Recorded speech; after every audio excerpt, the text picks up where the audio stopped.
Brian, thank you. And with me now, former New York Police Commissioner David Clarke and Milwaukee County Sheriff David Clarke. Both join us. Thank you for being here this evening. I'm going to start with you, Bernie. The whole idea of this judge allowing this Devon Coley, who makes this terroristic threat, which is a D felony, which allows for 7 years incarceration, to walk is, to me, an outrage. Am I wrong? It's absurd, and I think the one thing in your opening statement, he is a danger to the community. It's apparent, not to mention the fact that he can't come back to court. He's been missing in action. They're issuing these warrants for him.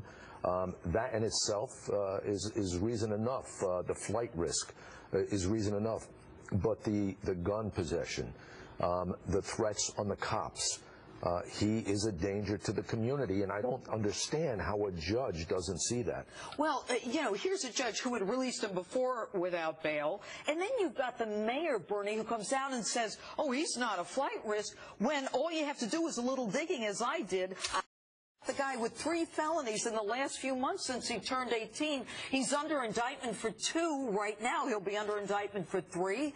There have been at least 2 bench warrants issued for him. I mean, Sheriff Clarke, I know you're from Milwaukee, but does this make sense to you? No, we see the same thing in Milwaukee. This is why we have the repeat criminal behavior, the patterns, because these individuals are sent a message by this judge. I heard de Blasio say she's well respected, and I thought, by who?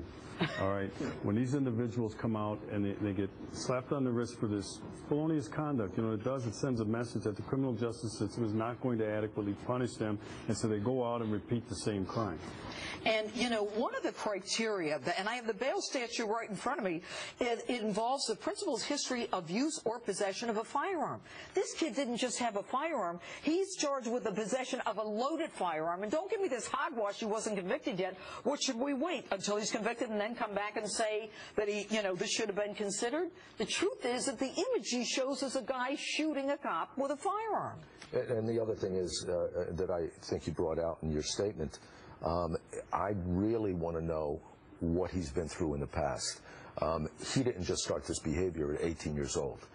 I am sure there's something prior to his 18th birthday, and it would be interesting to see what that is. Well, the bail statute says you should look at the juvenile record, and she released him so quickly, I'm sure she didn't look at that record. She didn't even look at the record as it stands. The real record, yeah, the criminal. And part of bail, too, and I think the judge is a little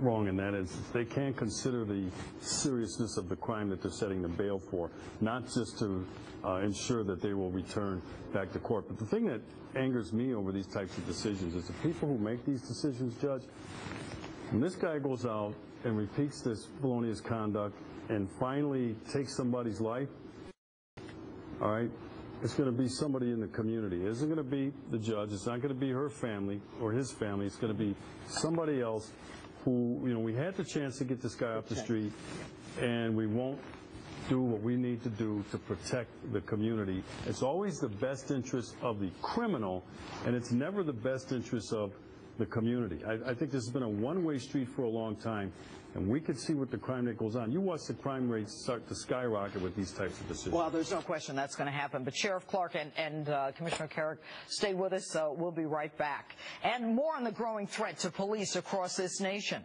And vote in tonight's Instapoll. We want to know what your New Year's resolution is for 2015. Facebook or tweet me at Judge Jeanine. #JusticeOnFox.